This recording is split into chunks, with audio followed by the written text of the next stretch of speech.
Hello everyone, this is Ivy Liu. NINA Liang is running for her re-election and for councillor at large. I appreciate having the chance to interview her today. Hello Nina. Hi. Well, I know you are running for your election. What do you expect from this year's? I'm hoping same as 2015, where a lot of folks who are interested in how our city runs and our city government are willing to come out and get involved in some way, whether it's volunteering, knocking on doors, or most importantly, going to vote. We know you did a lot of effort for the resident. What do you think the different things you will make this year? Probably from this year, from 2015, is that this year I'm going into it for re-election. I'm currently a counselor and currently serving on the Quincy City Council, and so that's a little bit different of a dynamic. Back in 2015, it was my first time running for office. I'd never been elected before, so that's definitely one of the biggest differences this time around. What's the biggest challenge for this year? It's getting people out to vote. That's the most important thing. The mayor actually just got elected for his first four-year term back in 2015. So this year's race does not include a mayor's race, meaning that we have to make sure people know there's still an election going on for the city council and the school committee. And the most important thing, again, is getting out to vote. And so just making sure that we're getting the word out, we're meeting people, we're talking to people, and letting them know that there is the preliminary election on September 12th and then the general in November. As we know, you have done a lot of things for Quincy residents the last 2 years. Do you have specific plan for this year? So one of the hardest things we are facing right now is definitely getting an understanding of the development in the area and how that's all going to work with the residents who live in the neighborhoods outside of Quincy Center where we are right now. I'm very happy and very excited that we have a lot of new restaurants and stores coming here, like the one we're in right now.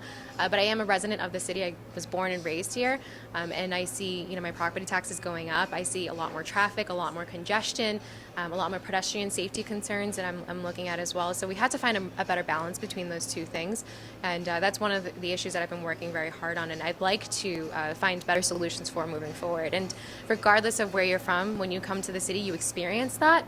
So I think that issue affects everyone here in the city. As a female as well as an Asian politician, what do you think the different things you can do for the residents?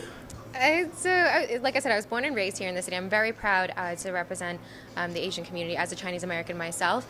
But what I try to tell folks and what I talk to people about is at the end of the day, we all face the same issues. I just talked about that when I talked about the traffic and the congestion. And, that's a very big problem here in the city. But if you go and you talk to anyone, whether they're Asian, whether they're Caucasian, wherever they're from, they still live here and they still face those same problems, so the language might be different. I might be addressing it in a different language, but the problems are still the same. I still get phone calls from people who speak Chinese and they're calling to say, hey, my tree needs to be cut down because it's falling and it might crash into my house.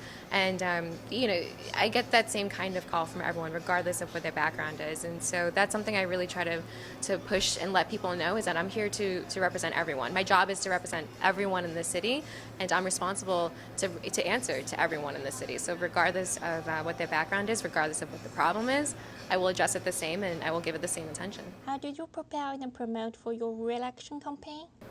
Well, get volunteers together, get them excited, and knock on doors. You saw the turnout today. It's a lot of people that are really excited about the city, and I'm very lucky and very blessed to have an amazing group of volunteers who are going out, knocking on doors, talking to people, meeting them, letting them know who we are, what we're running for, and making sure that they get out to vote. And this time around, it's just the same. I see the same people that were here that helped us win back in 2015. They're coming back and getting geared up and ready to go again this year, and it's exciting. It's really neat to have people who maybe have been involved in politics their whole life, or maybe people who are just starting for the first time, but they're getting excited about everything that's happening here and what it is that we're standing and running for. And so that means a lot, and I really couldn't do it without them. So I'm really looking forward to working with them again and hopefully moving towards the victory in September.